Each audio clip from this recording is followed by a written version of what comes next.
How to change Snapchat phone number without logging in.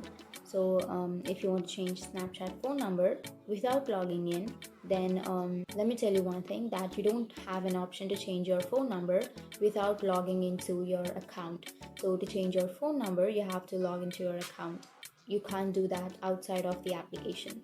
So you have to simply log in, and then you can open up your Snapchat, and you can go to the upper left corner, which has that profile icon, and then you can go to settings, which is on the upper right, and here you will have the mobile number option.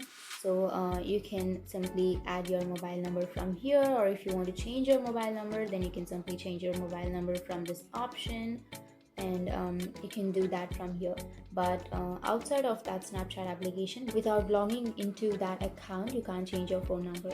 So that's it, and if you have any questions, feel free to comment below. Thanks for watching.